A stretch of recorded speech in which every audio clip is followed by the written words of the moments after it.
வணக்கம் ஃப்ரெண்ட்ஸ், நம்ம இன்றைக்கி என்ன பார்க்க போகிறோம்னு பாருங்கள். நமக்கு வந்து யூஜிடிஆர்பின்னு நம்ம ஜென்ரலாக சொல்லுவோம். ஆனால் அது வந்து பிடி அசிஸ்டன்ட் பிஆர்டின்னு தான் சொல்லுவாங்க.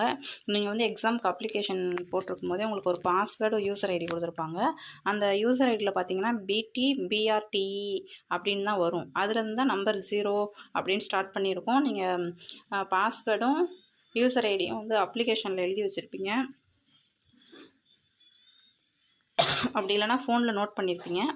அதை வச்சு நீங்கள் பார்த்துக்குங்க. ஃபோன்லேயே ஃபஸ்ட்டு எங்கே நமக்கு எக்ஸாம் ஹால் போட்டிருக்காங்க ஃபஸ்ட்டு பார்த்துக்குங்க. அதுக்கப்புறம் நீங்கள் ப்ரௌசிங் சென்டரில் போய்ட்டு ப்ரிண்ட் அவுட் எடுத்துப்பீங்க. ஃபஸ்ட்டு டிஆர்பின்னு டைப் பண்ணிங்கன்னா உங்களுக்கு டீச்சர் உங்களுக்கு போர்டுன்னு சொல்லி ஃபஸ்ட்டே வரும்.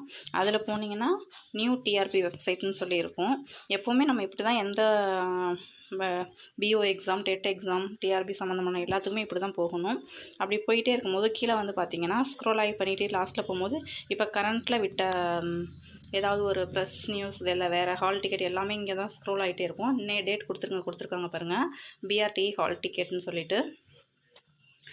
அது நீங்கள் வந்து கிளிக் பண்ணிங்கன்னா உங்களுக்கு அந்த பேஜ் போயிடும். அந்த பேஜில் போயிட்டு நீங்கள் வந்து 2 கொடுத்துருக்காங்க. இங்கே பாருங்கள் friends, click here to download the hall ticket அப்படின்னு கொடுத்துருக்கு. அதை நீங்கள் கிளிக் பண்ணிங்கன்னா உங்களுக்கு வந்து போயிடும். நான் ஆல்ரெடி பார்த்ததுனால என்னோடய நேம், என்னோடய நம்பர்ஸ்லாம் வரும். நீங்கள் வந்து கிளிக் ஹியர் டு டவுன்லோட்னு கொடுத்தீங்கன்னா யூசர் நேம் அண்ட் பாஸ்வேர்டில் போய் நீங்கள் என்டர் பண்ணி பார்த்துக்கலாம். நான் என்ன நினச்சேன் அப்படின்னு பார்த்தீங்கன்னா எக்ஸாம் டேட் வந்து தள்ளி போகும்னு தான் நான் நினச்சேன். நம்ம நினைக்கிறதுக்கு எப்போவுமே ஆப்போசிட்டாக தான் நடக்கும். நம்ம தள்ளி போகும்னு நினச்சோம்னா அது போகாது. தள்ளி போகக்கூடாதுன்னு என்றைக்கு நினைக்கிறோமோ அப்போ தான் தள்ளி போகும். இப்போ வந்து புயல்னால சென்னை சைடு அண்ட் திருநெல்வேலி, தூத்துக்குடி சைட்லாம் சில மக்கள் பாதிச்சிருக்காங்க. அதுக்காக கொஞ்சம் ஒரு 10 days தள்ளி வச்சுருக்கலாம். பட் ஆனால் வைக்கலை. ஓகே ஃப்ரெண்ட்ஸ், நீங்கள் டவுன்லோட் பண்ணி சேஃபாக வச்சுக்கோங்க. எல்லாமே எக்ஸாம் நல்லா எழுதுங்க. All the best. தேங்க்யூ.